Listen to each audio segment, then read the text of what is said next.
método determinístico consiste en analizar cuán estable es un talud mediante un factor de seguridad que es proporcional a la estabilidad que éste tenga, o sea, entre más alto sea el factor, más estable será el talud. Estos métodos se basan en el tipo de falla que vaya a presentar el talud y así se utilizará el método adecuado. Este factor de seguridad se puede obtener por diferentes métodos, como los son las tablas o números de estabilidad, bloque deslizante, talud infinito, ordinario Fellenius, Jambu, Bishop modificado o simplificado, Spencer o Morgenstern-Price. Tablas o números de estabilidad. Es un método rápido y sencillo para tener una idea del estado del terreno o el talud. No es un método muy preciso, por lo que se recomienda utilizar un método más específico. Un ejemplo de esto son las tablas de Taylor, quien en 1937 y 1948 desarrolló las primeras, en las cuales solo analiza los esfuerzos totales sin considerar las presiones de poro. Posteriormente, otras figuras prominentes en la geotecnia como Bishop, Jambu, Spencer, entre otros, han creado sus propias tablas. Talud infinito. Es un sistema muy rápido, relativamente sencillo. Determina el factor de seguridad suponiendo un talud largo con una capa de suelo delgada en la que cualquier columna de suelo se comportará como todo el talud en sí. Algunas de las consideraciones que se deben tener es que supone un suelo isotrópico y homogéneo, un talud infinitamente largo y tiene una falla paralela a su base. Método de Fellenius. Asume superficies de falla circulares con secciones verticales llamadas dovelas que representan el área de falla. Este método obtiene las fuerzas actuantes para cada sección con respecto al centro del círculo y así determina el factor de seguridad. Algunas de sus consideraciones es que el equilibrio es con los momentos y no con las fuerzas actuantes. Bishop simplificado. Considera los esfuerzos horizontales pero no los portantes. Dicho método es muy preciso ya que mediante un proceso de iteraciones determina un factor de seguridad bastante aceptable. Algunas de sus consideraciones es que solo aplica para superficies de falla circular. Más adelante presentaremos un ejemplo resuelto con este método. Otros métodos a utilizar también podrían ser Jambu, que supone que las fuerzas entre dovelas son horizontales por lo que no toma en cuenta los esfuerzos portantes. Por otro lado, considera que la superficie de falla no necesariamente debe ser circular y establece un factor de corrección dependiendo de la curvatura de falla. Spencer considera que las fuerzas que interactúan entre las dovelas tienen el mismo ángulo de inclinación.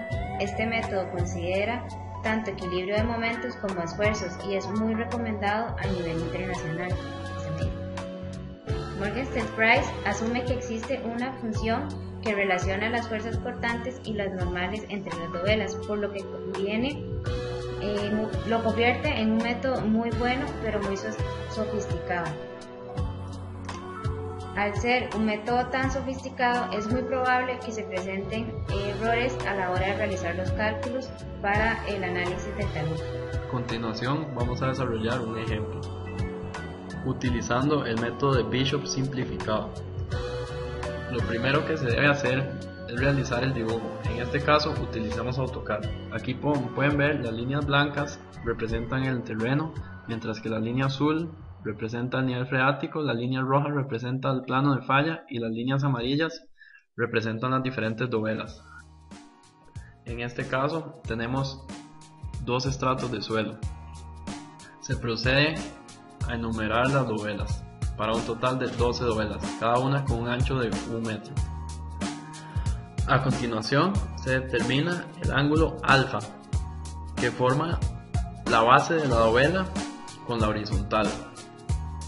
Se determina un ángulo alfa para cada dovela.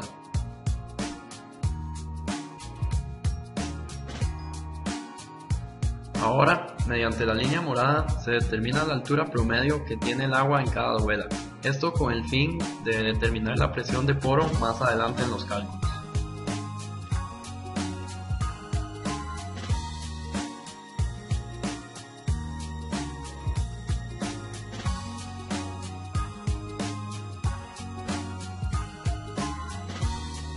Ahora se calculan las áreas de cada dovela. En caso de que una dovela tenga 2 estratos de suelo, se calculan las áreas por separado, con el fin de determinar correctamente el peso de cada parte de la dovela.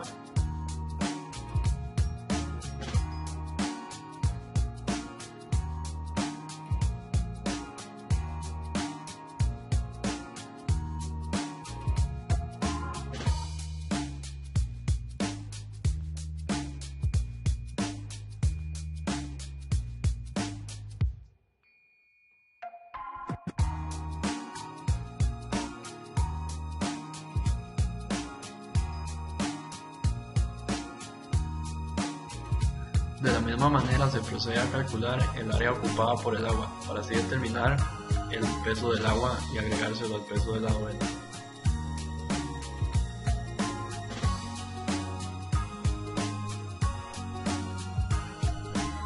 A continuación, se procede a realizar el cálculo del factor de seguridad, utilizando los datos obtenidos del dibujo.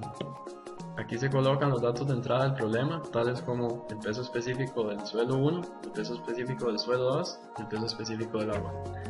En esta columna se colocan las áreas obtenidas del dibujo del área del suelo 1 y en esta las áreas del suelo 2.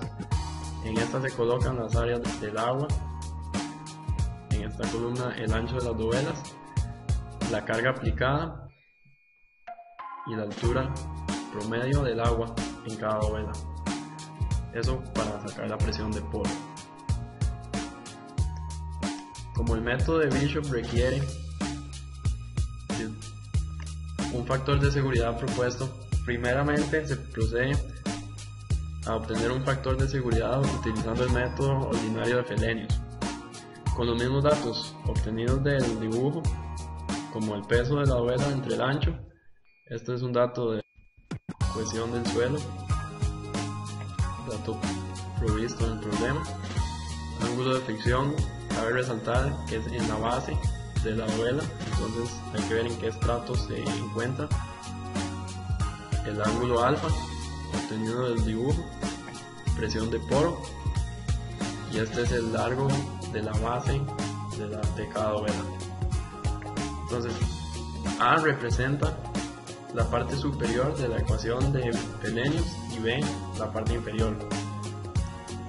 Para obtener un factor de seguridad se hace A entre B y se obtiene un factor de seguridad de 0.91.